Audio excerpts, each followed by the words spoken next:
சமாதானம் உங்களோடு கூட இருப்பதாக. ஒரு வசனம் வாசிப்போம். சங்கீதங்களின் புத்தகம் 62ஆம் சங்கீதம் 5வது வசனத்தை நாம் வாசிப்போம். என் ஆத்துமாவே தேவனையே நோக்கி அமர்ந்திரு, நான் நம்புகிறது அவராலே வரும். நல்ல கவனிங்க, கர்த்தருடைய வார்த்தையை நம்ம கவனிக்க போகிறோம். நீங்க நமக்கு வேதம் சொல்லுகிறது, நான் நம்புகிறது கர்த்தரால் வரும். நான் எதை நம்புகிறேன் என்பது ரொம்ப முக்கியம். நான் எதை நம்புகிறேன், எதை அடிப்படையாக கொண்டு நம்புகிறேன் என்பது ரொம்ப முக்கியம். சிலர் சொல்லுவாங்க, ஆனைக்கு ஒரு காலம் வந்தா பூனைக்கோ ஒரு காலம் வரண்டா பார்க்கலாம்.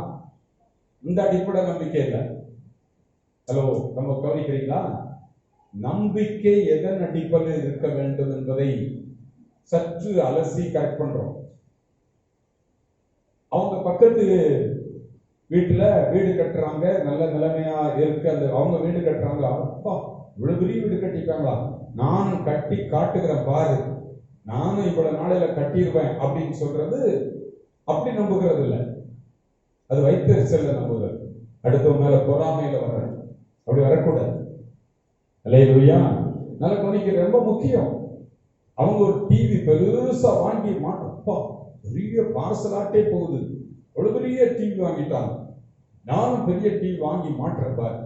அவங்க பெரிய கார் வாங்கிட்டாங்க, நான் கார் வாங்குவேன், நானும் வீடு கட்டுவேன், நான் அப்படி வருவேன் இப்படி வருவேன். அதுல நம்பிக்கை, என்னையே ஆண்டவருக்கு நடத்துவார், நானும் வீடு கட்டுவேன், அப்படி அதெல்லாம் நம்பிக்கை இல்லை. நான் நம்புகிறது கர்த்தரால் வர வேண்டும். நல்ல கவனிக்க, உலகத்தில் 2 பேர் இருக்காங்க. ஒருவன் அவன் கையில ஒண்ணுமே கிடையாதான தந்திரம் இருக்கு, கொல்லவும் அழிக்கவும் திருடவும் வருகிறவன். அவனுக்கு எப்போதும் அவனுக்கு டியூட்டியே அதுதான். அவன் ஒண்ணும் கிடையாது, அவன் உருவாக்குறதே இல்லை, அவன் கையில ஒண்ணும் கிடையாது. உலகத்தினுடைய அத்தனையும் கர்த்தருடையது. அவர் உருவாக்கினவர். அவர் தமது ஜனங்களை பலப்படுத்துகிறார், தமது ஜனங்களுக்கு சமாதானம் அருளுகிறார்.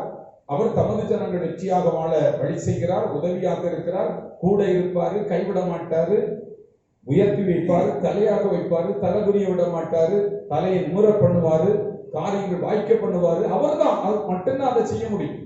இதனால 2 பேர்கிட்ட யாருக்கு ஐக்கியமாகிறோம், நம்ம மனசு எதுல ஐக்கியமாகிறது என்பதை நீங்க பார்த்துக்கணும். ஆண்டவருடைய பிள்ளைங்க நல்ல கவனிங்க, ஆண்டவரோடு கூட வாழுகிறதா வெற்றி வாழ்க்கை. அவருடைய வசனங்களோடு வாழ்வது, அவரோடு வாழ்வது. அதை விட்டுட்டு பதறதெல்லாம் பிசாசுடைய காரியங்கள். பிசாசு என்னெல்லாம் பண்ணுவான் என்பதை அறிஞ்சிட்டீங்கன்னா, அதை பண்றீங்கன்னா நீங்க பிசாசோட ஐக்கியப்பட்டிருக்கீங்கன்னு அர்த்தம். 2 பேருக்கு 2 பேர்ல யார்கிட்டயாவது ஒரு ஆள்கிட்ட இருக்கணும். ஒன்று கர்த்தரோடு இருக்கணும், இல்லைன்னா யாரோடு இருக்கணும், பிசாசோட தான் இருக்க முடியும். வேற யாருக்கு நடுவில் ஒன்றும் இருக்க முடியாது, அப்படி இப்படி இருக்க முடியாது. நீங்க யாரோடு இருக்கிறீங்க, நீங்க உங்களை பார்த்தா தெரிஞ்சிடும், நீங்க பேசுற பார்த்தா தெரிஞ்சிடும் நீங்க யாரோடு இருக்கிறீங்க. யாரோடு இருக்கிறோம்னு சொல்லி வாயில பேசுவோம், ஆனா பிரச்சனையை நீங்க பேசுறீங்க, காரியங்களை பேசுறீங்க, இயலாமைகளை பேசுறீங்க, பலவீனங்களை பேசுகிறீங்க, சந்தேகங்களை, மனக்குழப்பங்களை, புலம்பல்களை பண்றீங்க அப்படின்னா நீங்க கர்த்தரோடு இருக்கிறீங்க என்பது அர்த்தம் அல்ல. கர்த்தரோடு இருக்கவங்க புலம்ப மாட்டாங்க, எனக்கு கர்த்தர் இருக்கிறார், அவர் பார்த்துக் கொள்வார், அவர் தான் எல்லாம் எனக்கு, அவர் எனக்கு வழி உண்டாக்குவார், அவர் எனக்கு தேவை சந்திப்பார், அவர் எனக்கு எவ்வளவு வாக்குத்தத்தம் கொடுத்திருக்கிறார், அவருக்கு எல்லாவற்றையும் செய்து வைத்திருக்கிறார். அப்படிப்பட்டவங்க புலம்ப மாட்டாங்க. அப்படிப்பட்டவங்க எனக்கு வியாதிக்கு வழி வச்சிருக்கார். சீரழிந்து போன உலகம், பாவத்தினால விழுந்து போன உலகத்துல எல்லாமே இருக்கு, மோசமான நிலைமை இருக்கு. ஆனா கர்த்தர் எனக்கு எல்லாவற்றையும் செய்து வைத்து வாக்குறுதி இருக்கிறார், வாக்குத்தத்தம் பண்ணி இருக்கிறார், அது எனக்கு நிறைவேறும். அதன் மேல் நம்பிக்கை, அதன் மேல் நம்பிக்கொண்டிருக்கிறவர்களுக்கு கர்த்தர் ஆழ்வார். அல்லேலூயா. புலம்பிட்டே நடந்துகிட்டு கர்த்தரிடத்தில் வரோம், எனக்கு ஒரு ஆனைக்கு ஒரு காலம்னா பூனைக்கு ஒரு காலம் வரும் வராது. அப்படியெல்லாம் நம்பிட்டு இருக்கவங்களுக்கு எதுவுமே வராது. அல்லேலூயா. கர்த்தருக்கு ஸ்தோத்திரம் உண்டாகட்டும். ஆகையினாலே நமக்கு ஏதாகிலும் வர வேண்டும் என்றால் நன்மையான எந்த ஈவும், பூரணமான ஆசீர்வாதங்கள், வரங்கள், நன்மைகள் வர வேண்டும் என்றால் அது பரத்தில் உண்டாக வேண்டும். பரலோக தேவனிடத்தில் உண்டாகி ஜோதிகளின் பிதாவினிடத்திலிருந்து இறங்கி வரணும், கர்த்தரிடத்திலிருந்து வரும். நான் அதை தான் நம்பிக்கொண்டிருக்கிறேன். எதை நம்புகிறேன்? கர்த்தரிடத்திலிருந்து வரணும். எனக்கு வேற எங்கிருந்து வராது. கிழக்கிலும் மேற்கிலும் இருந்து ஜெயம் வராது. ஜெயமோ கர்த்தரால் வரும். மனாந்தர திசைகள் இருந்து வருமா? அவங்கள்ட்ட இருந்து வரும். இவங்க தருவாங்க. கர்த்தரிடத்திலிருந்து வரும். நல்ல கவனிக்க. ஜெயமோ கர்த்தரால் வரும். நான் நம்புகிறது கர்த்தரால் வரும். எதை நம்புகிறோம் என்பது ரொம்ப முக்கியம். எந்த பேஸ்ல என்னுடைய நம்பிக்கை இருக்கிறது, எதை அடிப்படையாக கொண்டு. உலக மனுஷன் நிறைய வார்த்தைகளை விட்டுருப்பான். அதை எடுத்து அந்த வார்த்தையை பேசி அதனால வரும்னு சொன்னீங்கன்னா அது அட்டர் ஃபெயிலியர்ஸ். நடக்கவே நடக்காது. வருவாங்க, எப்படியாவது வந்துருவாங்க. எப்படியா வர மாட்டீங்க. ஹலோ, எப்படியாவது வர்றதில்லை. கிறிஸ்தவ வாழ்க்கை வெற்றியான வாழ்க்கை. வெற்றியான வாழ்க்கை கர்த்தரிடத்திலிருந்து வர வேண்டும். கர்த்தர் ஒருவர் தான் கட்டுகிறவர். கர்த்தர் ஒருவர் தான் நீங்க நல்லா இருக்கணும், மேன்மையாக இருக்கணும், சிறந்து இருக்கணும், புகழ்ச்சியாக இருக்கணும், கீர்த்தியாக இருக்க வேண்டும், நீங்க நல்ல முறையில் வாழ்ந்து இருக்க வேண்டும் என்று விரும்புகிற கர்த்தர் மட்டும்தான். நீங்க நல்லா இருக்கணும் தான் அவர் ஜீவனை கொடுத்து அதுக்கு பரிகாரம் செய்து முடித்திருக்கிறார். உங்களுக்கு இல்லாதவர்கள் எல்லாம் இருக்கிறதாக மாற வேண்டும். ஆனா சாத்தான் கொல்ல அழிக்க அவன் பொய்யன். அவன் தந்திரம் உள்ளவன். அவ்வளவுதான். தந்திரமும் பொய்யும். யாருக்கும் மனசை திருடலாம், மனக்குழப்பத்தை கொடுக்கலாம், பயத்தை கொடுக்கலாம், கலக்கங்களை கொடுக்கலாம். அவ்வளவுதான் அவனால பண்ண முடியும். கலக்கம் பொய்யினால, தந்திரங்களினால, சதிகளினால, அவன் சூழ்ச்சியினால எதையோ ஒன்று மனசுக்குள்ள கலங்க வச்சிருவான். அந்த கலக்கத்துக்கு இடம் கொடுக்காத பிள்ளைக்கு தான் வெற்றியான வாழ்க்கைக்குள் வருகிறார். ஆமென் சொல்லுவோமா? கலக்க கூடாது. நான் ஆண்டுடைய பிள்ளை, நான் என்னைக்கு மீட்கப்பட்டேனோ, ரத்தத்தால் கழுவப்பட்டேன், அன்றைக்கு அவருடைய பிள்ளை ஆயிட்டேன், பரிசுத்தமாக்கப்பட்டுட்டேன், நீதிமானாகவும் மாறிவிட்டேன். சபைக்கு வர்ற பிள்ளைகள் யாருன்னா நீதிமான்கள். இல்லாம இருக்கலாம், ஒண்ணும் இல்லாம இருக்கலாம், இன்னைக்கு இல்லாம இருக்கலாம். இல்லாம இருக்கிற உங்க வாழ்க்கை வெற்றியாக மாறுவதற்கு, இருக்கிறதாக மாற்றுவதற்காக கர்த்தர் பூமிக்கு வந்தார். பூமிக்கு வந்து தன்னையே ஜீவனையே கொடுத்து உங்களுக்கு எல்லாம் இருக்கணும், இல்லாதவைகளை இருக்கிறதாக மாற்றும்படியாக அவர் பரிகார பலியாக மாறினார். ஆமென் சொல்லுவோமா? அதை மறக்க கூடாது. நான் எந்த வெற்றியுள்ள வாழ்க்கை எங்க இருக்கு? மனக்குழப்பத்துல இல்ல, புலம்பி தீக்கிறல, பழையதெல்லாம் சொல்லணும்ல. அவ்வளவு வருத்தங்க, அவ்வளவு கஷ்டப்பட்டு வந்தேங்க. பழைய கஷ்டங்கள் எல்லாம் சொல்லி வருத்தங்கள் எல்லாம் சொல்லுகிறது நிறைய பேருக்கு அது மேன்மை. சொல்லக்கூடாதான்.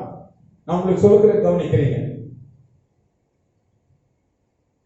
என் வீட்டுல இருள் இருக்கு, வெறுமையா இருக்கு, ஒழுங்கின்மையா இருக்கு. இதுதான் ஆதியில இருந்தது. அதை ஆண்டவர் எப்படி செய்தாருன்னு நம்ம அறிஞ்சிருக்கோம். இப்போ நம்ம வீட்டுல நிலைமை நல்லா இல்லை அப்படின்னு சொன்னா, நல்லா இல்லாத பேசுறது ரட்சிக்கப்பட்ட பிள்ளைகளுடைய வார்த்தை அல்ல. பேசவே கூடாது, புலம்பவே கூடாது. என் ஹிஸ்டரியெல்லாம் பழைய புராணம் எல்லாம் எடுத்து சொல்லி நீங்க கொஞ்சம் கேளுங்க, ஐயோ காதுல ரத்தம் வந்துடும். அதெல்லாம் கேட்க கூடாது. அப்படி பேசுறாங்க அவங்க ரட்சிப்பின் அனுபவத்தில் உறுதிப்படாதவர்கள், பரிசுத்தம் அடையாதவர்கள், ஆண்டவருக்குள்ள இன்னும் நிலைப்படாதவர்கள், கர்த்தருடைய வார்த்தைக்குள்ள இன்னும் பலப்படாதவர்கள் இருக்கிறாங்க. ஒரு மாதிரி ஏதோ போகுது, ஏதோ இன்னைக்கு நிலைமை மோசமா இருக்கு. ஆனா எனக்கு ஆண்டவர், எனக்கு என் மீட்பர் எனக்கு இதெல்லாம் எனக்கு செய்து கொடுத்து என்னை நல்ல நிலைமைக்காக வைத்திருக்கிறார். நான் நல்ல நிலைமைக்கு வருவேன். என எதுல இருந்து வருவேன்? நான் செய்வதெல்லாம் எனக்கு வாய்க்கும் என்று சொல்லியிருக்கேன். எதனால? இரவும் பகலும் கர்த்தருடைய வேதத்துல பிரியமா இருக்கிறதுனால, அந்த வசனத்தின் மேல நான் வாஞ்சை வச்சிருக்கிறதுனால என் வாழ்க்கை தண்ணீர் நடப்பட்டு, நீர்க்காலம் மூலமா நடப்பட்டு, அது செழிப்பா வளர்ந்து நல்ல புஷ்டியாகி செய்கிற காரியம் வாய்க்கப்படி செய்கிறது. அதான் கர்த்தருடைய பிள்ளைகள் தெரிந்து கொள்ள வேண்டும். நீங்க ஜீவனையும் ஆசீர்வாதத்தையும் தெரிந்து கொள்ளுங்கள், சாபத்தையும் மரணத்தையும் தெரிந்து கொள்ளாதீங்க. இப்படி அப்படி பேசுற லெவல முதல்ல சேஞ்ச் பண்ணுங்க. இருக்கு, இந்த நிலைமை வீட்டுல இருக்கு. ஆபிரகாமுக்கு அப்படி இருக்கு. எப்படி இருக்கு தெரியுமா? எண்ணுகிறான். ஆண்டவர் பேசுற காலத்துல ரோமர் 4ஆம் அதிகாரத்துல நீங்க பார்க்க முடியும். அவன் எண்ணுகிறான். என்ன எண்ணுகிறான்? எனக்கு சரீரம் செத்து போச்சு. இவர் 75 வயது இருக்கும் போது வாக்குத்தத்தம் பண்ணுகிறார் கர்த்தர். என்ன வசனத்தை நான் உங்களுக்கு சொல்ல கவனிக்கிறீங்க, இன்ட்ரோடக்ஷனை புரியுங்க, நீங்க தெளிவாகணும். 75 வயதுல ஆண்டவர் வாக்குத்தத்தம் பண்ணுகிறார். 85 வயசு வரைக்கும் குழந்தை இல்லை.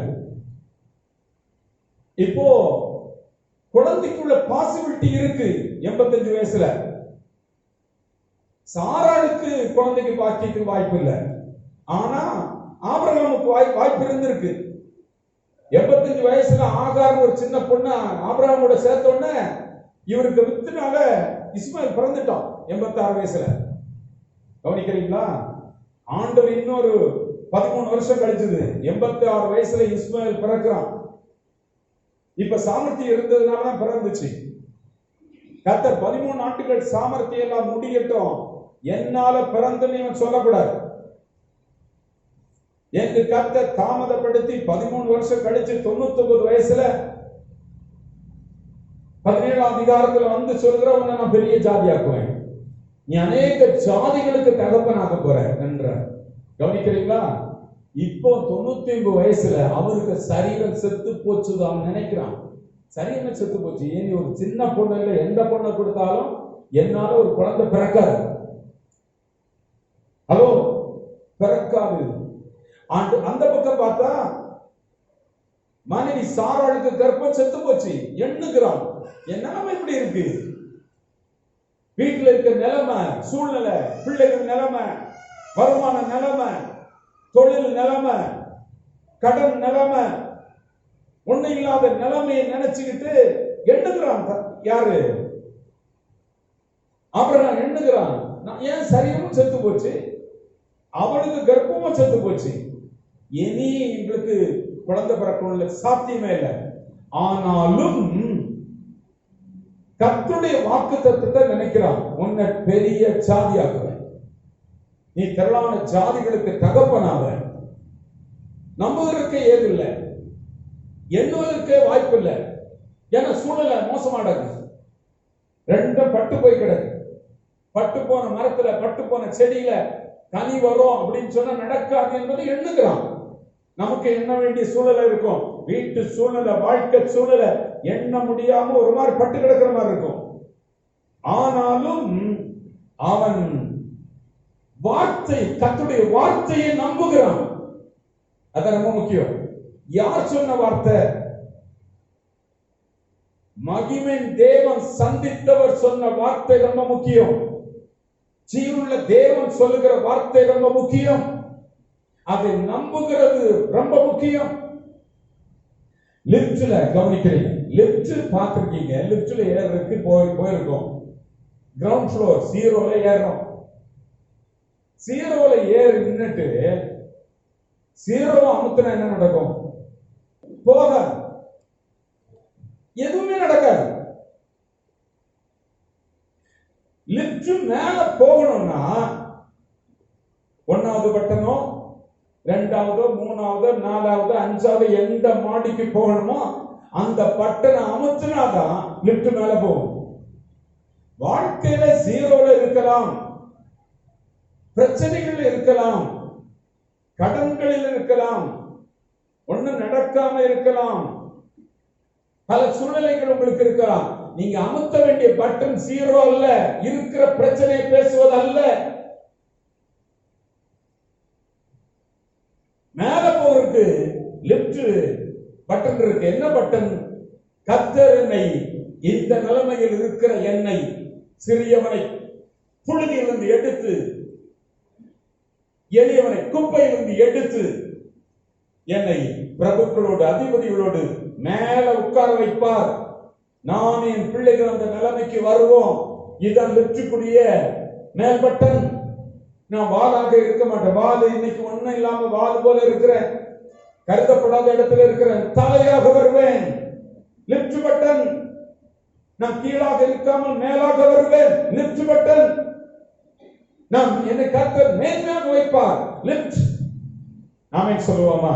அல்லேலூயா. நான் உன்னை நிலைவரப்படுத்துவேன். நான் உனக்கு சமாதானம் அருளி செய்வேன். குடும்பம் பிரிந்து கிடக்கிற குடும்பத்தை நான் உங்களை ஒட்ட வைக்க வல்லமையுள்ளவர். ஒட்ட வைப்பேன். குடும்பங்கள் பிளவுபட்டு கிடக்கிற குடும்பங்களை, உறவுகளை ஒட்ட வைப்பேன். ஆமென் சொல்லுவோமா? லிஃப்ட். எத்தனை வார்த்தைகள், வாக்குத்தத்தங்கள் பைபிள் கொட்டி கிடக்குது. அதை நம்பணும், அந்த வார்த்தைகளை நம்பணும். ஆமென் சொல்லுவோமா? எண்ணுகிறோம், எங்க நிலைமை இப்படி பட்டு போய் கிடக்குமே, அது கழுடு கட்ட, இது ஒரு கழுடு கட்ட, எங்களுக்கு பிள்ளை பிறக்கணும், நடக்குமா? நடக்காது. எண்ணுகிறான். ஆனா இந்த இதை எண்ணாம இந்த நிலைமைகளை நினைச்சாலும் அதுல நினைக்கிறான், கர்த்தருடைய வார்த்தையை நினைக்கிறான். சொன்னவர் யார் சொன்னார்? சொன்னவருடைய வார்த்தை எப்படிப்பட்ட வார்த்தை? எப்படிப்பட்டவர் அவர்?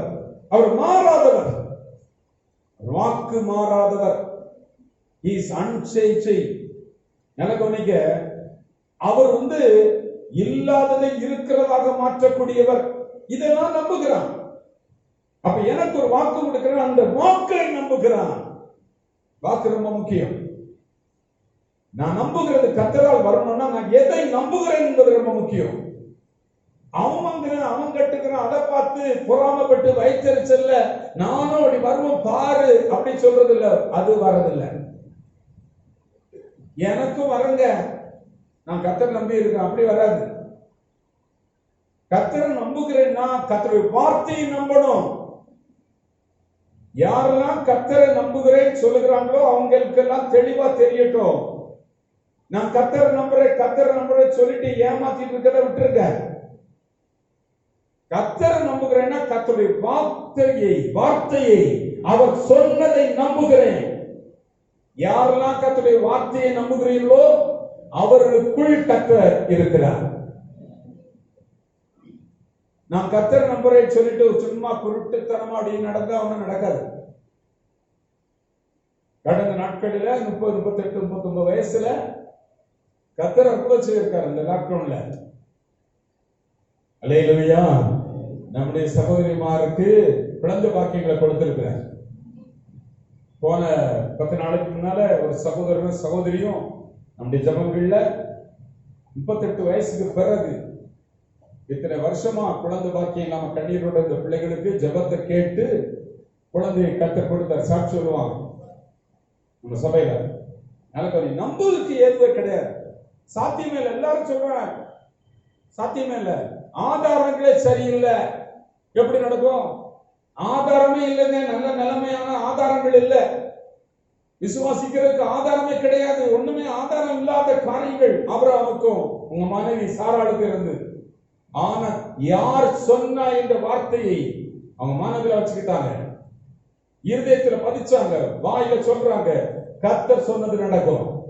இன்றைக்கும் கர்த்தருடைய பிள்ளைகள் யாவருக்கும் இன்றைக்கு உங்க வாழ்க்கைக்கு மிக அவசியமான காரியம், நீங்க இங்க நல்லா கவனிக்கிறீங்க. பாஸ்டர் அப்படி ஜெபம் பண்ணி ஒரு பூஜை பண்ணி அப்படி விட்டுறணும் இல்ல. எப்படி ஆண்டவரே ஏசப்பா ஒரு லிஸ்ட போட்டு சொல்றதுல இல்ல. தெளிவா புரிஞ்சுக்கணும். கர்த்தருடைய வார்த்தையை கெட்டியா பிடிச்சு பேசணும், கர்த்தருடைய வார்த்தையை கெட்டியா பிடிச்சு ஜெபிக்கணும். இந்த ரெண்டு தான். கர்த்தருடைய வார்த்தையை சொல்லணும். ஜீரோ பட்டன ஜீரோக்குள்ள உட்கார்ந்து ஜீரோ போட்டு அமுத்த கூடாது, ஜீரோ பேசக்கூடாது, புலம்ப கூடாது, இல்லாமே பேசக்கூடாது. ஆமென். எதை பேசணும்? கர்த்தருடைய வாக்குத்தத்தத்தை பேசணும்.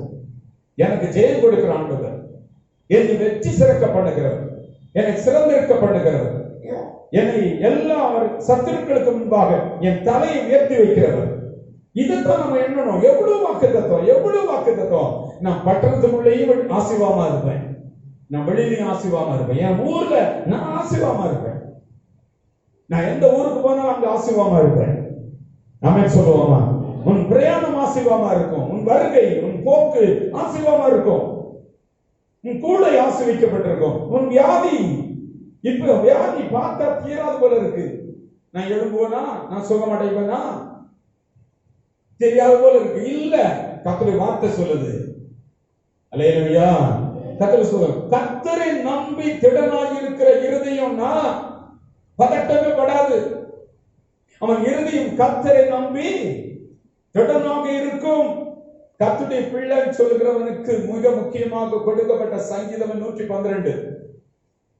கிறிஸ்தவன்னா யாருன்னு சொல்லக்கூடிய ஒரு நல்ல ஒட்டுமொத்த சங்கீதம் 112. அவன் எந்தெந்தைக்கும் அசைக்கப்படாதிருப்பான். எந்த நிலைமையிலும் எவ்வளவு மோசடி மோசமான சூழ்நிலை இருந்தாலும் பயப்பட மாட்டான், பதற மாட்டான், புலம்ப மாட்டான், பயத்தையோ திகிலையோ வெளிப்படுத்த மாட்டான். ஹலோ, கர்த்தருடைய பிள்ளை கவனிங்க. ஆனா வந்துருது, வேற என்னத்த பண்றது? இல்ல, ஒண்ணும் பண்ணட்டான், வாய மூடுனா போதும். ஹலோ, சாத்தான் பக்கத்துல இருந்து பயந்துட்டு நிக்க கூடாது. நீங்க கர்த்தருடைய பிள்ளைங்க, கழுவப்பட்டவங்க. உங்க பாவத்தை மேற்கு எவ்வளவு தூரம், கிழக்கு எவ்வளவு தூரம், அவ்வளவு தூரத்து அந்த பக்கம் பாவத்தை போட்டார். கவனிக்கிறீங்களா? பாவத்தை உங்களை கழுவின பிள்ளைகளுக்கு பாவத்தை கழுவி சுத்தமாக்கிட்டனால தெளிவா புரியுங்க. ஒரு மாதிரி நான் பாவி, நான் கந்த, ஆண்டவரே நான் பாவி அப்படி சொல்லி உங்களை ரொம்ப மட்டமா நினைச்சு கீழே போகாதீங்க. நீ கழுவப்பட்டிருக்கிற, அதை நிலைநாட்டுங்க. நான் கழுவப்பட்டிருக்கிறேன். 1 கொரிந்தியர் 6 அதிகாரம் 11 வசனம் சொல்லுது. முன்னால நீங்க எப்படிதான் இருந்தீங்க? வாசிக்குமா? 1 கொரிந்தியர் 6:11 வாசிப்பீங்களா?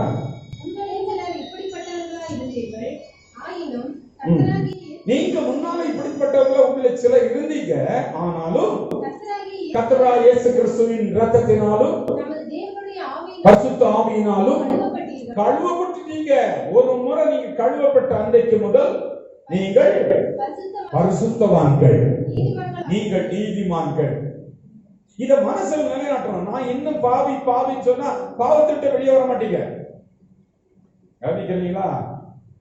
நான் ஊர்காட்டுல லுங்கி கட்டி நடக்கிறேன். ஏன்னா பல இன்டர்வியூ அட்டெண்ட் பண்ணி போலீஸ்ல செலக்ட் ஆயிட்டேன். எனக்கு போலீஸ் பதவி கொடுத்துட்டாங்க. இப்ப நான் போலீஸ் ஆபீசருக்கு நினைவு தான் எனக்கு இருக்கணும். அதுக்குரிய பேண்ட், அதுக்குரிய ஷர்ட், அதுக்குரிய பேட்ஜஸ், அதுக்குரிய பெல்ட், அதுக்குரிய ஷூவு, அதுக்குரிய தொப்பி, இதெல்லாம் தான் மாட்டிட்டு இருக்கணும். அந்த எண்ணம் தான். இன்னும் லுங்கி கட்டுற மேனஸ் போயிடணும். பாவி என்ற மேனஸ் உங்களை விட்டு போகணும். நான் அற்பங்க, நான் ஒண்ணு இல்லை, நம்மால ஒண்ணு இல்லைங்க. ஆனா உங்களுக்கு எல்லாமே கர்த்தர். அவருடைய குடும்பத்துல பிறந்துட்டீங்க, அவருடைய பிள்ளையாக வந்துட்டீங்க. இனி எல்லாமே கர்த்தர். கர்த்தருடைய வார்த்தையை நீங்க நம்பணும், கர்த்தருடைய வார்த்தையை பேசணும், கர்த்தருடைய வார்த்தையை சொல்லி செபிக்கணும். அவ்வளவுதான். அது உங்களுக்கு ஜெயமுள்ள வாழ்க்கை. ஆமென். அல்லேலூயா சொல்லுவோமா? எத்தனை பேர் விளங்கிக் கொள்றீங்க? நாம சொல்றது எத்தனை பேர் விளங்குது? ரொம்ப முக்கியம். குழப்பாத, கன்ஃபியூஷனே வேண்டாம். நீங்க நீதிமான்கள். நீங்க என்றைக்கு ரட்சிக்கப்பட்டீங்களோ அன்றைக்கு நீதிமான்கள், கழுவப்பட்டீங்க. ஏசப்பாண்டி குடும்பத்துல பிறந்துட்டீங்க. கிறிஸ்துவின் குடும்பத்துல பிறந்த பிறகு அவருடைய பிள்ளைகள் ஆயிட்டீங்க. இப்ப நல்லா கவனிங்க. இங்க குழந்தைங்க இருக்காங்க, தப்பு பண்ணா நான் கவனிக்கிறீங்களா? அவருக்கு பிள்ளைங்க சில இடத்துல கடிஞ்சுக்கிடுவாரு, சில கோவப்பட்டுக்கிடுவாரு, முறைச்சுக்கிடுவாரு. இருக்கு. தப்பு தப்புன்னு போட்டு அடிச்சு கொள்ளுவாரா? நல்ல கவனிக்க. ஆண்டோடைய பிள்ளையாக நீங்க என்னைக்கு மாறிட்டீங்களோ, தப்பு தப்பு நம்ம போல உள்ளவர்கள் அவர், நம்ம விட கோடி மடங்கு நல்லவர்.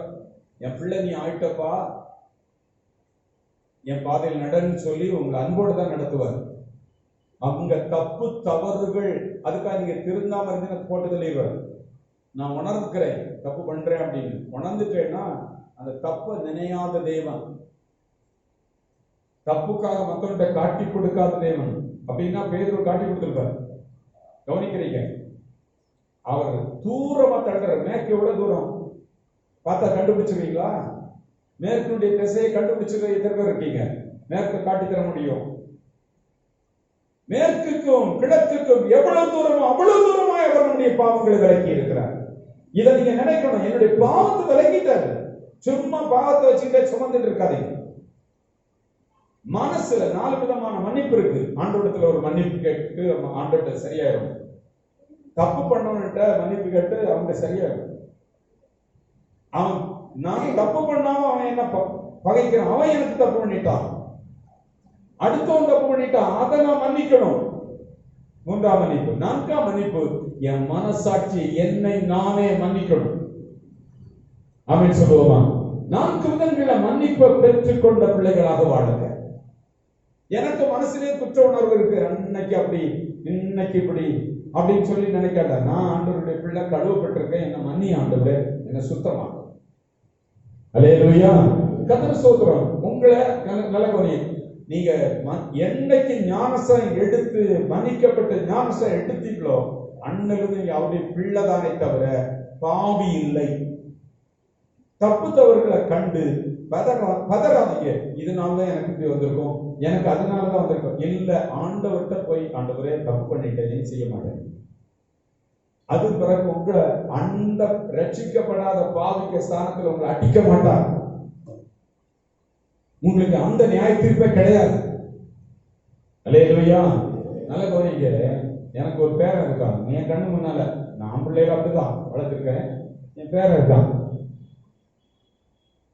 நிறைய விஷயங்களை அவன் பண்றதெல்லாம் தெரியுது. என்ன பண்றது, இவன் அறியாத வயசுல பண்றான் அப்படின்னு சொல்லிட்டு விட்டுட்டே போடுவான், கண்டுக்கவே மாட்டான். நம்மளுடைய பிள்ளைங்க அறியாமல் செய்கிற தவறுகள் எல்லாம் மனசுல வச்சுக்கிட்டு நம்ம அடிக்கிறவர் அல்ல. நாமே சொல்லுவோமா, மனசு நல்ல ஆவிக்குரிய வாழ்க்கை வளரணும். எதை மனசு வைக்கணும், எப்ப பார்த்தாலும் அதை பண்ணிட்ட இதை பண்ணிட்ட குற்ற உணர்வு நடக்காதீங்க. நானுடைய பிள்ளைங்க உணர்வு நடக்க. ஆமே சொல்லுவோமா, வெற்றி வாழ்க்கைக்கு அது மிக முக்கியம், ஜெய வாழ்க்கைக்கு அது முக்கியம். ஆட்களை கண்டோன்னு எனக்கு சூழ்நிலை மோசமா இருக்குன்னு நான் பாதிங்க, நான் பரதேசிங்க. நம்முடைய ஆண்டவர் இயேசு கிறிஸ்து பரதேசி தெரியுமா? நிறைய பேர் சொல்றாங்க, கிறிஸ்தவங்க போதிக்கும் போது ஆண்டவருக்கே ஒண்ணும் இல்லைங்க, அவருக்கு இருந்தது ஒரு அங்கீதான், அதையும் சீட்டு போட்டு எடுத்துட்டாங்க. ஹலோ, அவருக்கு எல்லாமே இருந்தது, அவருக்கு ஒரு குறைவு இல்லை. நல்லா கவனிக்கிறீங்க, ரொம்ப முக்கியம். ஏசப்பா ஒன்றும் பரதேசி கிடையாது. நான் பண்டாரம் பரதேசி எல்லாம் சொல்றதெல்லாம் விட்டுருங்க. இன்னைக்கு என்கிட்ட இல்ல, என்னோட இருக்கிறவர்னால எனக்கு எல்லாம் நிறைவாக இருக்கு. அவருக்கு நிறைவா எல்லாமே இருந்து பாருங்க. ஒரு சந்தர்ப்பம் வருது, அவருக்கு 5000 பேர் அங்க கூடிட்டாங்க. பிரசங்கம் பண்ற இடத்துல எத்தனை பேர் கூடுறாங்க? புருஷன் மாத்திரம் 5000 பேர். நீங்க இவ்வளவு பேரை என் வீட்டுக்கு திருக்கு வந்துட்டீங்க, இன்னைக்கு நீங்க தான் சாப்பாடு போடணும்னு சொல்லி பாருங்க. ஐயா சாமி என்ன விட்டுருன்னு என்னால முடியாது. நான் உங்களுக்கு காய்கறி வாங்க போனோம், அரிசி வாங்க போனோம், பருப்பு வாங்க போனோம், என்ன போடணுமோ அந்த சாப்பாட்டுக்குள்ள அத்தனையும் வாங்கி திட்டமிட்டு சமைக்கிறதுக்கு ஆளெல்லாம் பார்த்தாதான் சாப்பாடு போட முடியும். 5000 பேர் புருஷன் மாத்திரம், ஸ்திரீகளும் பிள்ளைகளுமா ஏறக்குறைய 17000 பேர் ஏசப்பாவுக்கு சுத்தி நிக்கிறாங்க. இவங்களுக்கு சாப்பாடு கூட தாராளமா சொல்றாரு. அவரா இல்லாதவரு, நீங்களும் நானும் இருக்குன்னு நினைக்கிறவங்க இல்ல, இல்லாதவர் சொல்றாரு. நீங்க நான் அவரை பரதேசி. அவருக்கு என்ன இருந்தது? நரிகளுக்கு குழிகள், ஆகாயத்து பறவைகளுக்கு கூடு, அவருக்கு தலை சாக்கிய சொல்லி நிறைய பேர் அப்படி. அவர் ரொம்ப கந்தை கோலத்துல வந்தாரு, அவர் மாட்டு தொழுவத்துல பிறந்தாரு. அவர் ஒரு நாள் நான் மாட்டு தொழுவத்துல பிறந்தேன்னு சொன்னதில்லை. அவர் ஒரு நாள் நான் கார்பெண்டருக்கு பையன், நான் ஒரு ஏழை கார்பெண்டருக்கு பையன் அப்படின்னு அவர் சொன்னதில்லை. நான் பிதாவினிடத்தில் வந்தேன் என்று சொல்வாரு. எங்கிருந்து வந்தேன் என்பது ரொம்ப முக்கியம். ஞானுடைய பிள்ளையாக, கிறிஸ்துவின் பிள்ளையாக பிறந்திருப்பதாக நீ பேசணும். உன் குடும்ப பேக்ரவுண்ட் பேசுறது இல்ல, உனக்கு இல்லாத காரியங்களை பேசுறது இல்ல. ஏசப்பா அப்படி பேசுறதே கிடையாது. ஒரு நாளாகிலும் எங்க அப்பா கார்பெண்டருக்கு, அப்பா எல்லாம் ரொம்ப கூலி வேலை எல்லாம் செய்து ரொம்ப கஷ்டப்பட்டு நாங்க வந்தோம், எங்க அம்மா எல்லாம் எங்களை வளர்க்கறதுக்கு அப்படி கஷ்டப்பட்டாங்க, இப்படி. நான் அதையெல்லாம் பேசுறது. நான் ஆண்டவருடைய பிள்ளையா வந்திருக்கேன். ஆண்டவருடைய வார்த்தை எனக்கு சொல்லுது, அவருக்குள்ள வந்த பிறகு எனக்கு என்னெல்லாம் சாக்கியம் இருக்கு அதை பேசுங்க. அவருக்குள்ள வந்த பிறகு எனக்கு என்னெல்லாம் நன்மைகள் இருக்கு, எனக்கு என்னென்ன உரிமை இருக்கு, அவருடைய குடும்பத்துக்குள் வந்த பிள்ளைகளுக்கு என்ன உரிமை இருக்கு அதை பேசுங்க. அந்த சாக்கியங்களை பேசுங்க. ஆண்டவர் ஒரு நாளும் பேசுனதில்லை, எங்க அம்மா அறியாடு, நானும் அந்த பெத்லகேம்ல பிறந்தேன், எங்க மாட்டு தொழில வச்சுற அளவுக்கு அந்த மாதிரி எங்களுக்கு ஒண்ணும் இல்லைங்க. அவர் பேசுனது 5000 பேர் வந்திருக்கா, சாப்பாடு கொடுங்க. ஐயோ, 200 திராணி பணம் இருந்தாலும் நடக்காது. கொடுங்க, உட்கார வைங்க, பந்தி பந்தியா உட்கார வைங்க, என்ன கொண்டு வாங்க. அவர்கிட்ட எல்லாம் நிறைவாக இருந்தது. கர்த்தருடைய பிள்ளைகள் இல்லாம இருக்கிறது மாதிரி இருக்கலாம். கர்த்தருடைய வசனத்திலும் கர்த்தருடைய குடும்பத்திலும் ஐக்கியப்பட்டு அவருடைய வார்த்தையில ஐக்கியப்பட்டிருந்த உங்களுக்கு எல்லாமே இருக்கு. ஆமென் சொல்லுவோமா? இல்லாதவைகள் இருக்கிறதாக மாற்றுகிற கர்த்தர் உங்களுக்கு அந்த பவரை கொடுக்கிறாரு. இருக்கிறதா மாற்ற முடியும். இன்னும் சொல்லுவேன், ஒரு முறை பரிசேயர்கள் எல்லாம் வந்து சொல்றாங்க, என்ன அவங்க ஆண்டவர் உங்களுடைய ஆண்டவர் வந்து போதகர் வந்து டாக்ஸ் கட்டுறது இல்லை. ஒரு நாள் சொன்னாரு, டாக்ஸ் கட்டலையா? எங்க தகவலுக்கு வந்துச்சு, நம்ம டாக்ஸ் கட்டணுமா? ஓகே, பிள்ளைகள் டாக்ஸ் கட்ட வேண்டாம், சரி நான் கட்டணும், ஓகே. அங்க ஒரு மீன் அங்க இருக்கு, அந்த மீனை பிடிச்சிடுவாங்க, அதுக்கு வாயில பணம் இருக்கு, எனக்கு உனக்கும் டாக்ஸ் கட்டிக்க. அவருக்கு என்ன தேவை அத்தனை வரவழைக்க வல்லமை உள்ள அவருக்குள்ள இருக்கு. நாமே சொல்லுவோமா? ஆண்டுடைய பிள்ளைகள் அப்படித்தான் இருக்கணும், அப்படித்தான் வளரணும், அந்த மென்டாலிட்டி தான் வளர்க்கணும். ஒரு மாதிரி ஹோப்லெஸ்ஸா அந்த இதுல பேசுற மாதிரி பேசாம போலீஸ்காரனுக்குரிய தகுதியோட நடக்கணும். ஆமென். தன்னுடைய பிள்ளையாக பிறந்திருக்கிறோம் என்ற தகுதி என்ன? என் ஆண்டவர் எனக்கு என்னெல்லாம் வச்சிருக்காரு, என்னென்ன வாக்குத்தத்தம் பண்ணி இருக்கிறார், அதை பற்றி பிடிக்கணும், அதை பற்றி பிடிச்சு அதை பேசணும், அதை உரிமையாக்கி கொள்ள வேண்டும், அதை பேச வேண்டும், அதை ஜெப அறையில சொல்லணும். ஆமென் சொல்லுவோமா? நிறைய பேர் அழுது அப்படின்னு மூஞ்ச ஜெபம் பண்ண ஆரம்பிச்சோன்னா ஒரு அழுக. ஹலோ, நீ அழ வேண்டாம். சொல்யூஷன் நல்ல வேதத்துல நிறைய வழிமுறைகளை சொல்லி கொடுத்துருக்காரு. காய்ச்சலா, இதுக்கு இது வழி, உடம்பு சரியில்லையா இது வழி, பலவீனமா இது வழி, குழந்தை இல்லையா இது வழி, பொருளாதாரம் இல்லையா இது வழி. அதுதான் கண்டுபிடிக்கணும். என்ன வழிமுறை சொல்லி இருக்கிறார் என்று பைபிள்ல இருந்து கண்டுபிடிக்கிறோம். கர்த்தருடைய பிள்ளைங்க பைபிள் அதுக்கு தான் படிக்கணும். பைபிளை தொடர்றது இல்லை, எங்க படிக்கிறது? எல்லாவற்றுக்கும் பைபிள்ல வழிகாட்டுதல் இருக்கு. பைபிள் அதற்காக தான் நீங்க படிக்கணும். ஆமென் சொல்லுவோமா? ரெண்டு காரியங்களை புரிஞ்சுக்கோங்க. ஒன்று, பைபிள் வசனங்களை எதுக்கு படிக்கணும்னா, படிக்கிற வசனங்களை தேவன் எனக்கு என்ன வழிகாட்டு, இந்த பிரச்சனை எல்லாம் என்கிட்ட இருக்கு, என் வீட்டுல இருக்கு, இந்த குழப்பம் இருக்கு, இந்த போராட்டம் இருக்கு, இவ்வளவு மோசமா கிடக்கு, இதெல்லாம் நான் ஜெயிக்கிறதுக்கு என்ன எனக்கு செய்து வச்சிருக்காரு. அவர் எல்லாத்தையும் செய்துட்டாரு. இனி செய்யுங்கப்பா செய்யுங்கப்பா செய்யுங்கப்பா அப்படி இல்ல, செய்து வச்சுட்டாரு. செய்து வச்சதை பைபிள்ல எழுதி வச்சிருக்காரு. அவர் நிறைவேற்றி விட்டார். ஆமென் சொல்லுவோமா? பைபிள்ல எழுதி வச்சிருக்கிற என்ன வழிகாட்டுதல், இந்த பிரச்சனைக்கு என்ன வழிகாட்டுதல், அதை கண்டுபிடிச்சு எடுத்து அதை விசுவாசித்து அதை அறிக்கை செய்தல். அந்த அறிக்கை செய்யணும், அதை என்ன செய்யணும்? ஜெப அறையில சொல்லணும். ஆமென் சொல்லுவோமா? நீங்க இப்படி சொல்லியிருக்கீங்க, ஆண்டவரே எனக்கு நிறைவேற்றுங்க, அல்லேலூயா, அப்படி ஜெபிக்க பழகணும். ஜெப வாழ்க்கையும் வார்த்தையின் வெற்றியான வார்த்தை, வேதத்தில் சொல்லப்பட்ட வழிகாட்டுதல், அந்த வசனத்தின் காரியங்கள் பேசுகிறதெல்லாம் வெற்றி இருக்கு. ஆமென் சொல்லுவோமா? ஏதாவது நினைக்கிட்டீங்களா? அப்போஸ்தலர் 19ஆம் அதிகாரம் 20வது வசனம். இவ்வளவு பலமாய் கர்த்தருடைய வசனம் விருத்தி அடைந்து மேற்கொண்டது. கவனிக்கிறீங்களா? கர்த்தருடைய வார்த்தை தான் உங்களுடைய காரியங்களை மேற்கொள்ள வைக்கும். உங்களுக்குள்ள எந்த அளவுக்கு வார்த்தை விருத்தி அடைந்தோ அது உங்கள் பலவீனங்களை மேற்கொள்ள வைக்கும். மேற்கொள்ளுகிறீங்க, மேல வர்றீங்க, கடனை மேற்கொள்ளணும், பொருளாதார நிலைகளை மேற்கொள்ளணும், வீடு கட்டணும், இல்லாததெல்லாம் இருக்கிறதாக மாற்றணும், தொழில வளரணும், வருமான பிரச்சனைகளை மாற்றணும், நல்ல நிலைமை உருவான வசனம் உங்களுக்குள்ள விருத்தி, கர்த்தருடைய வார்த்தை விருத்தி அடைந்து எல்லாவற்றையும் மேற்கொண்டது. எல்லாமே மேற்கொள்ளும், ஏழாமே மேற்கொள்ளும், வசனம் மேற்கொள்ளணும். நீ நிறைய பேர் சும்மா போலியா நான் ஆண்டவர் நம்புகிறேங்க, கர்த்தர் நம்புற, நிறைய வாய் விட்டுட்டே போவாங்க, ஒண்ணும் நடக்காது. கர்த்தருடைய வார்த்தை உங்கள் வாழ்க்கையை மேற்கொள்ள வைக்கும். ஆமென் சொல்லுவோமா? இவ்வளவு பலமாய் கர்த்தருடைய வார்த்தை விருத்தி அடைந்து மேற்கொண்டது, எல்லாவற்றையும் மேற்கொண்டது, பிசாசை மேற்கொண்டது, வியாதியை மேற்கொண்டது. ஆமென் சொல்லுவோமா? மேற்கொள்ளணும்னா வசனத்தை படிக்கணும், வசனத்தை கெட்டியா புடிக்கணும், அதுலதான் உங்களுக்கு வழிகாட்டுதல், அதுதான் உங்களுக்கு ஜெயம். வசனத்தை அடிப்படையில தான் செபிக்கணும். சும்மா இசப்பா அதுப்பா இதப்பா வசனத்தை சொல்லி பாருங்க. என் பிள்ளை என்ன கனம் பண்ணுகிறான், இந்த வசனத்தை எடுத்து பயன்படுத்தி இருதயத்துல பதிச்ச அந்த வார்த்தையினால சொல்லி பாருங்க. கர்த்தர் நல்லதோ. நீங்க இந்த உலகம் வார்த்தையினால உருவான உலகம். இங்க இருக்க ஸ்டாண்ட் இதுல 2 பிளாஸ்டிக் இருக்கு, ஹார்ட் பிளாஸ்டிக் இருக்கு, அயன் இருக்கு, என்ன நம்ம போல்ட் நட்டு என்ன நம்ம விதத்துல எல்லாம் பண்ணிருக்கோம். இந்த கேமரா ஸ்டாண்ட் இது எதனால உருவாச்சுன்னா இப்படிப்பட்ட மெட்டீரியல் உருவாச்சு. இந்த உலகம், ஆகாயம், சூரியன், சந்திரன், நட்சத்திரம், வானமண்டலம், இது தண்ணீர், ஜலம் வத்தியே போறது இல்லை பாருங்க.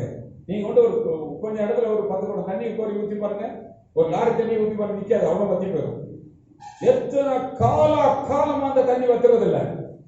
ஜலம், அதுல வாழுகின்றவைகள்.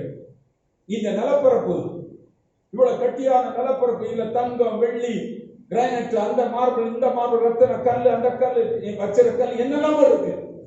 மரம், செடி கொடி, விவசாயம், சாப்பாடு எல்லாமே இதுக்குள்ள இருக்கு. இதெல்லாம் எப்படி உருவாச்சுன்னா வார்த்தையில உருவாச்சு. இந்த வார்த்தையை நீங்க படிக்கிறதை எடுத்து இருதயத்துல பதிச்சா உங்களுக்கு அந்த வார்த்தை உருவாக்கும். வார்த்தை ரொம்ப முக்கியம். அது மேற்கொள்ளும், உங்க சூழலை மேற்கொள்ள வைக்கும், உங்களுடைய காரியங்கள் இல்லாத இருக்கிறதாக மாற்றும் வார்த்தை.